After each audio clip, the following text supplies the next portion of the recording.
Yo, what's going on, guys? It's THEONE, and the Etheria Restart devs have released a massive developers update. I think it came out like 30 minutes ago at the time of this recording. So we're gonna break this down, and I'll give you guys the latest news with what's going on with the game. So without further ado, let's get right into the video.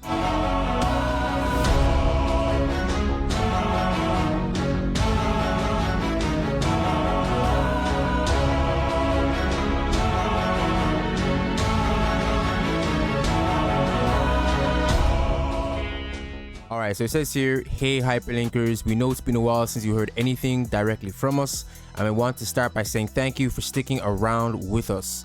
All of us here believe strongly in the long-term success of this game and want you to know we are not going anywhere. We've seen your feedback, especially around our communication, game balance, time investment issues, PvP meta, events, and much more. We're making major strides behind the scenes to keep improving the game using your feedback and our own personal experiences as the driver. Today we want to give you a transparent look at what's coming soon, what is actively in progress, and how your voice is shaping the future of the game. Now this goes to show, guys, like I was saying previously in many of my previous videos with many other creators, the devs are listening. They are listening, and the things you guys have been requesting, they've been noting down what you guys want to see in the game.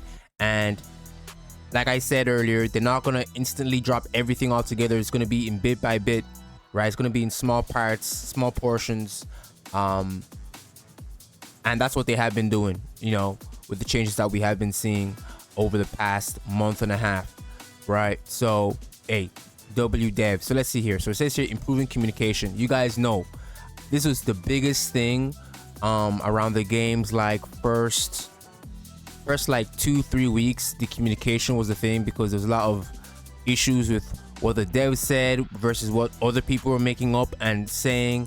So there's a lot of miscommunication, nerfing, or balancing of characters without letting people know what's going on. So that was something I openly spoke up about and said they have to improve, and they have been improving for the most part. So let's see what they have to say here. So we're committing to more active dialogue within the community. Oh, and also another thing, I can't remember who it was, whether it was Sean or whether it was Sion. I can't remember who it was now. I think it was someone I spoke to, but they said that, I think it was Sion actually, that the dev live streams should come back to where they get a member of the staff to just sit down and speak about what's coming to the game. I think that will be a better and more digestible way to, you know, get these updates and stuff. But hey, I digress. Let's continue on. But since they're trying to be more active, or they're trying to commit to more active dialogue within the community. And today's post is the first, but when important opportunities arise, we'll be empowering community discussion on specific topics that we need feedback on. For example, later on in this post, we'll be discussing the RTA meta, and we'll be asking for your thoughts and contributions on the topic for us to read, that we don't make decisions that may be out of touch with the general player base. Hey, so this is huge. This is really huge. So they're actually listening to player feedback regarding the meta. Now this is really interesting.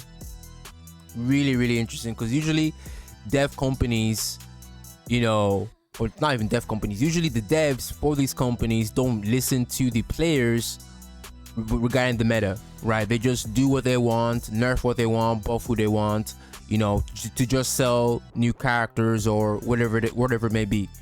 So this is really nice.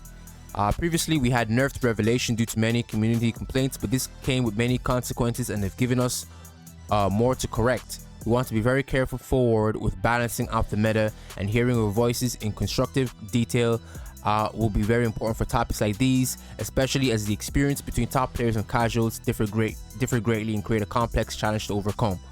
It says here, of course, these moments won't be happening all of the time, but there are sure to be scenarios like the one above that require greater detailed focus, and we want you to know this is something we believe to be important. So 2, time sync solutions in process now. Guys, believe it or not, I was actually working on a video.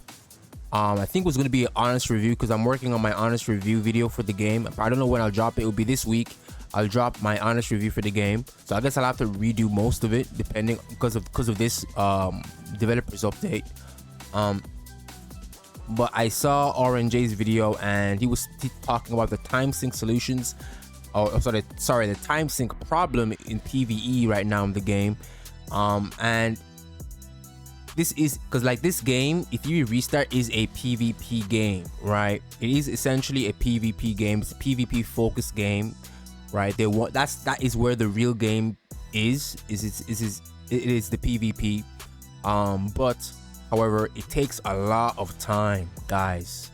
It takes a lot of time to actually grind up your account to the point where you can actually start focusing on PvP, because you have to focus on grinding your modules, then grinding your shells. There is a ton of RNG there when it comes to grinding your shells, grinding your modules, a ton of RNG to get good rolls and stuff. And then eventually when you're able to clear Infernal difficulty, then you have to grind again for good rolls. And then it's like once you're able to clear everything on Infernal difficulty, you have to grind again for PvP gear. It's like, and then you have to get multiple units. It's really a lot, right? And most people are only really getting into the PvP now. Like most people are only like at the true end game right now, farming gear strictly for PvP. Like right now, I've cleared all the content in the game on Infernal difficulty. I'm only farming to get good gear for PvP and for guild versus guild. That is literally all I'm doing right now. My PvE grind for the most part has chilled out. It's not as crazy as it was for the first like month and a half, but you shouldn't be grinding for a month and a half to finally get into PvP. Like they need to shorten it down, because just the other day someone joined my stream. I'll make this quick, guys. I don't want to ramble on too long, but someone joined my stream and they're like, yo, THEONE, I just downloaded the game, but I don't know where to start. And you know, I have to spend a lot of time grinding the modules. I don't know what to do. Like, it's a lot, guys. I told the dude, it's like, it's a long grind, man. It's a long grind. Don't expect to be doing or competing the higher ranks of PvP for like a month until you're ready, right? So yeah, the time sink is the issue. But the devs say that they hear us, and the endgame grind can feel like a chore sometimes, where, well, particularly after the first week of playing the game, the endgame grind becomes a chore. After the first week, it is a chore, right? Especially when there's many tasks and event activities to complete each day alongside regular gear and shell farming. All right, and the team is currently trying to figure out the best solution for this, especially for our long-term players. Facts, man. Make it. Hey, I suggest, I can't remember, guys, the video is specific because it's been a while, right? But I did say that they should change. I think it was on a stream I said this, one of my previous streams, that with the ×10 farming for the modules, make it to like you can farm anything from ×10 all the way to ×100, right? Just increase the amount of times you can farm something without having to manually go back in, for instance, right? Or I don't know, the time sink. I really don't know what else they could do potentially, because realistically, the biggest time sink is farming the gears to get up to get the mythic gear to then go into compete in PvP.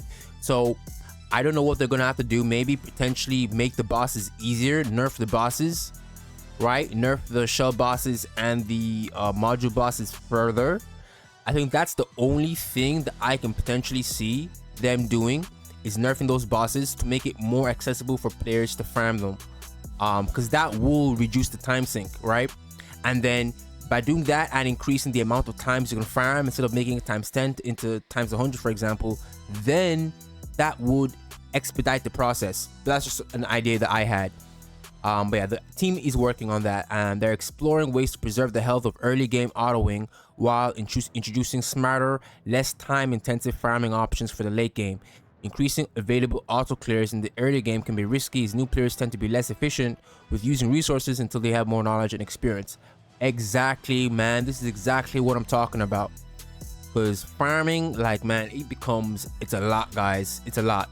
And it's one thing if you're someone who is a late game or mid to late game player, but the beginner player experience is the most. I think the beginner and the end game experience is the most important experience, because the beginner experience is what's going to entice you and hook you into playing the game in the first place, and the end game experience keeps you playing. So, you know, having a good and not intense beginning of the game is going to be huge to getting more players, and that's essentially what I think the team, well, obviously that's obviously what the team is after, is getting more players, because that is the purpose of all these type of games, to get more players in, right? That's how they become more successful, by getting newer players in, right? And then after that, it's about keeping players by, you know, introducing quality of life. So yeah, it says here that if you guys have any ideas you'd like to consider that keeps this in mind, feel free to submit feedback threads specifically addressing this topic, so you guys can, you know, in the Discord, for example, I think that's the best way. Go through there and, you know, give your feedback. And I know for a fact the devs read through the feedback, and they see everything. I guarantee you guys they see everything. All right. Next thing here is Ember Trek. We know many of you have been sharing feedback and commenting on your fears of having to continue to repeat this game mode in the long term. And that's another thing, guys. The Ember Trek is long, right? I know it's like once a month. It's a thing you do once a month, but it's very, very, very time consuming. I ain't gonna lie. It's very time consuming. I usually leave it to like 3 days before it goes, before I actually physically do it, right? I'll just keep it a buck. I'll keep it a bean. That's what I be doing, because it takes a while, man. Especially if you're late game and you can clear all the floors. Well, yeah, you can clear all the floors. It takes so long. You'll be there. You'll have to dedicate, I don't even know, like an hour to clear through everything. And that's me lowballing. You have to sit there for an hour, play through everything. It takes a long ass time. So potentially add a feature to where once you beat it once, you can just I don't know. Once you beat it once, like, just add a feature to where you can just skip the battle potentially. Like, give the option to physically do it if you want to. Like, maybe if you want to test like a new build or new team comp or something in Ember Trek and you want to showcase it, then give the option. But if you've already beaten the stage, add an option to where you can skip battle, right? Before you enter the battle, it says, do you want a manual or skip, or like something will pop up on the screen where you've beaten this stage before. Do you want to skip battle? Yes, no. Yes, then you just skip to the next stage. I think something like that, right, would essentially lessen the time, because at the end of the day, we're all very busy, right? Many of the big spenders especially, we're all busy, and the more quality of lives to reduce the amount of time we actually have to spend on the game is actually going to be really handy. It's going to be really handy, and as people like to spend more on games where, you know, it's not a huge time investment, right? Because that kills, you know, games for many people. Many people drop games because they just can't invest all the time into playing multiple, because that's another thing. Many people play multiple games. But yeah, hopefully they add something like that. And they say here, our current solution that will be implemented next reset will be the ability to auto clear previously completed levels under the normal difficulty. You only need to fight the last floor boss manually. For now, hard difficulty will still require manual gameplay. This will be our upcoming patch notes. Hey, I am a dumbass. I did not pre-read any of this, guys. I did not pre-read anything. What I literally suggested, they added. That's fire. Anti-sync echoes plus union boss. These two will be supporting ×5 battle. So these will speed up essentially, because in anti-sync echoes, man, those fights are so long, man. The enemies are super tanky, and for union boss is easy. It's whatever. Once you get to end game, it's easy. It's whatever, man. But it's just, you're just there for a long ass time, doing a lot of damage. Especially if you can do the maximum damage, which is 100. You're just there for a long ass time. So this is fire. ×5 is needed. That was needed. And a healthier monetization approach. I mean, the monetization approach currently in the game, I don't see what's wrong with the monetization approach. Potentially, like, the stamina is good. Hydra crystals, we get a ton of that. only thing I potentially see is the light dark pools, but I mean, you can't get light darks off the standard banner, right? But, so like the light dark pools are the only thing that I potentially can be like, okay. But then again, we only get like one light dark like every, I think like every month or every month and a half we get like a new light dark. Like we just got Lilium, so we're gonna get like 2 standard units. Then next month, end of next month, we'll get potentially another light dark unit. That's what I think, potentially.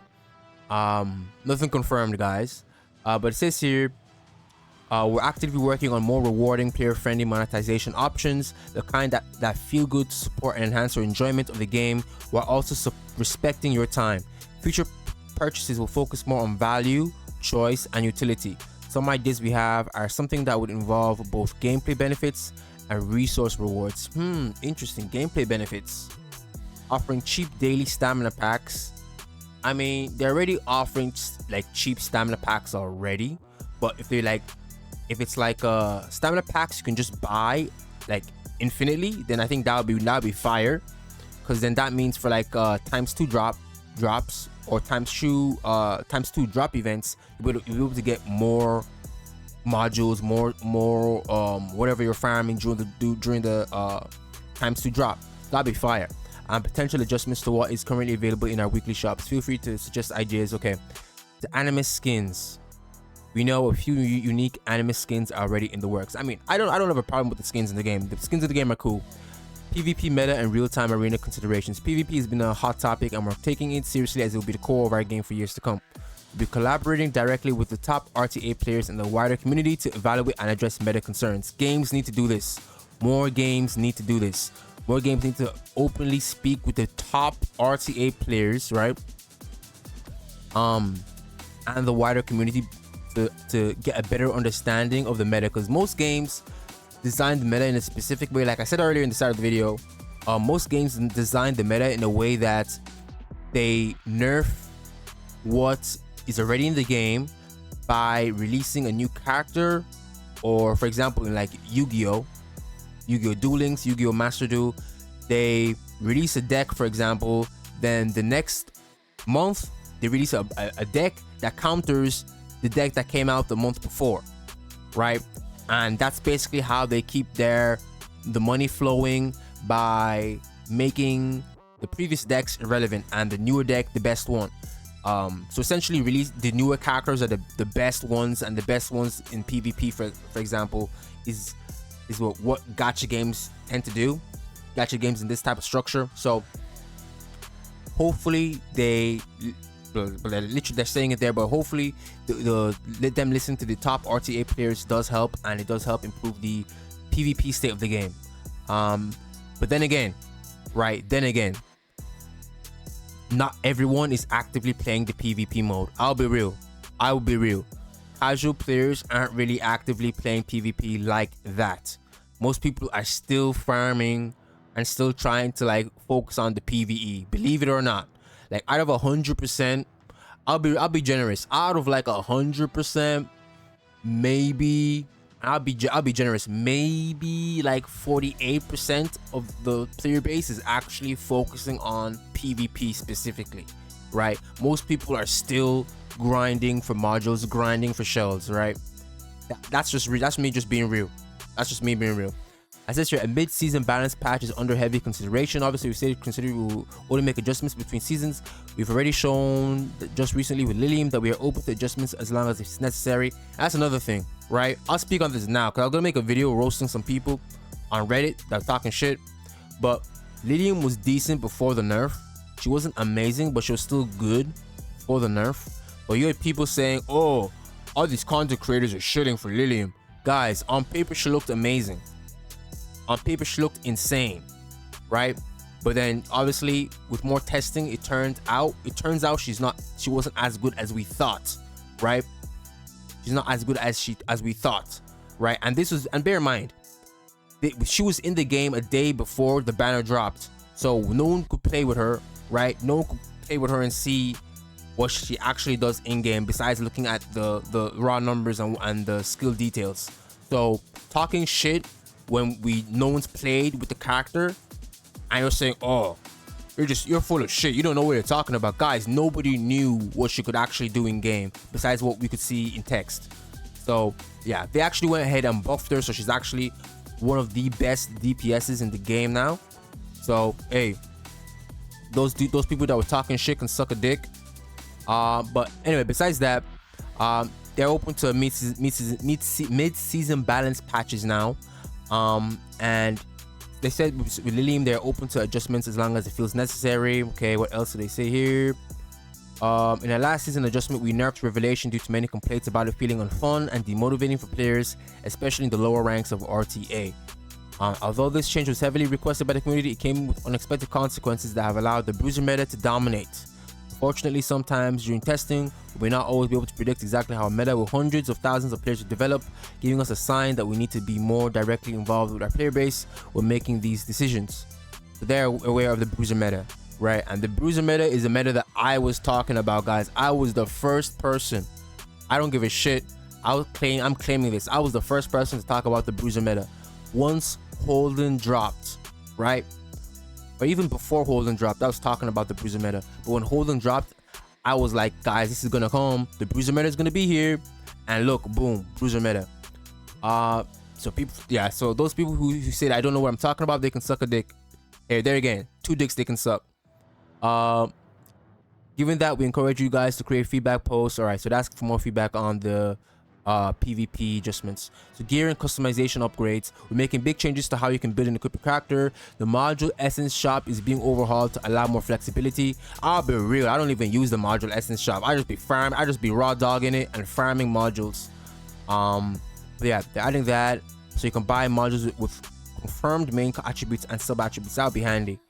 A new gear crafting system is wrapping up development and will be introduced in an upcoming patch designed to give you greater control over your builds without relying on RNG alone. This system will be released to the players as an event that will randomly occur at least once a month. Interesting. However, right before we even dive more into it, with gear, I'm hoping, guys, I'm really hoping that they do something with the shell system, man. Like, the modules are one thing, I'll be real, but the shells are worse, man. The shells are worse. Like, re-rolling for like good rolls on your shells is painful. They need to do something with the shells. But yeah, this is a shift in the right direction with crafting gear. Okay, so they're giving us a look here. So the event is called Module Forge. That is the gear crafting event. So it's not permanent, which is interesting. It's just the event once a month. So it says, so look at this here. So this is it here. So please select a module to craft. So you can select here, and you can select the main attribute. Okay. So it'll be easier to grab crit rate or crit stats or whatever you're looking for on your right hand side. Okay. Interesting. Are you able to select substats? Let me check. I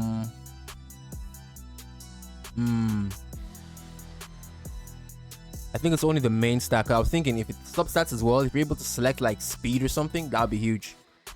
Let me see. So this is more here.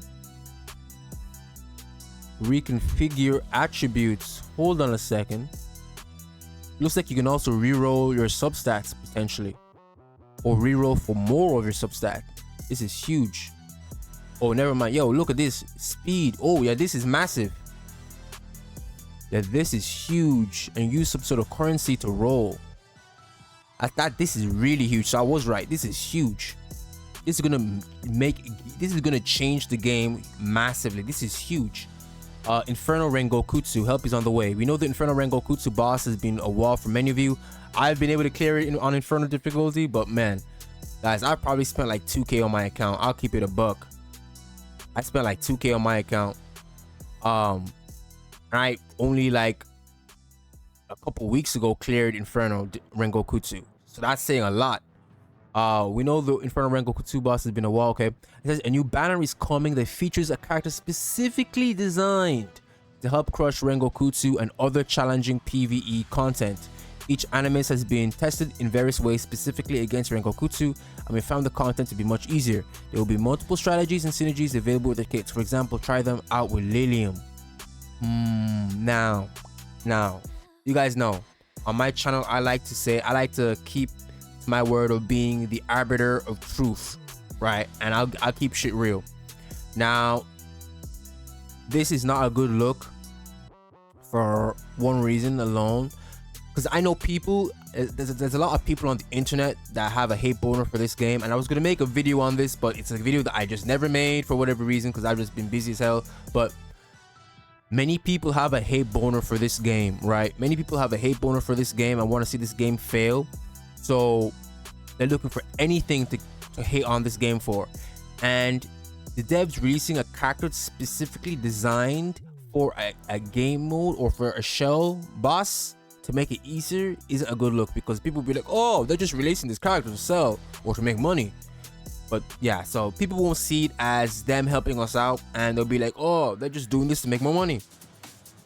But then again, they could also have just like nerfed Renkokutsu and just made him easier instead of releasing characters, but it is what it is. Either way, it's cool. So they're releasing 2 characters, it looks like. The release of anima like these is part of a wider effort to bring more strategic counters and tool into the roster, both for PvE and PvP. So these are 2 brand new characters. I'm assuming these will be the next banners.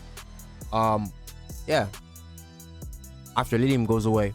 Future events, we've seen feedback regarding recent events. Many players have been discussing dissatisfaction, if I can speak, dissatisfaction with RNG in our latest Dreamscape event. Yeah, this was huge. This was huge. I was gonna make a video on it, but never did. But many people were not happy with the RNG. And I feel like when it comes to events in general, you should, if people play the event and you should just get the rewards for the event. There shouldn't be a chance at potentially getting a reward for playing the event. Just give them the reward. Be straight up. Don't do this, oh, you have a chance of getting this or this. Just give everyone the same rewards, right? The same max rewards. Like, let's not play, because let's be real, perfect lattice is scarce, right? It's scarce because there's so many units in the game, and with the rate that we get new characters, you won't be able to skill up everyone unless you're spending. So this is huge, that they're going to be changing this and make events not focused on RNG. Online global launch celebration. Our global launch event is around the corner, and it's going to be massive. Our game will be officially available in many parts of the world. Stay tuned for playing competitively against players in regions like China, Japan, South Korea, and more. We are here to make sure you guys are pleased with rewards. It's a celebration after all, so they're going to give us a ton of rewards for the global celebration. What's next? This is just a snapshot of what's in motion behind the scenes. Okay. Yeah, this was fire. Super fire. So many people are gonna still look for some shit to hate. I'm sure the new characters they're gonna drop specifically made for Renkokutsu to help us, people are gonna find a way to talk shit. But it is what it is. It's the gacha space after all. I'm not surprised. But if you are a normal individual, I think this is a very good developer's note. I'm very happy to be a creator for this game. Like I said, guys, the future is very bright for Etheria Restart. The devs have such a good team. Like, I know the team that they're all insane people. They really want to see this game do well. They're listening to what you guys are saying, right? Just because you don't hear anything for a while, don't think they're not listening. But despite that, they said they're going to continually be more active regarding feedback. So you guys will hear from them more often. Every single thing that the community has been talking about, they've addressed it. The time sync, the Ember trek, the monetization, PvP meta, gear. The gear system is a huge one. Renkokutsu events, like they nailed it with this one. Oh yeah, make sure to leave a like and subscribe for more Etheria Restart content, and join my Discord as well, and let me know in the comments, what do you think of this dev notes? Are you happy with the state of the game, or sorry, are you happy with where the game is headed after reading this? Let me know. Or are you still pissed off, or are you pissed off? and what you think about the new characters specifically tailored for Rengokutsu. Let me know, spill the tea. But until next time, take care and peace, guys.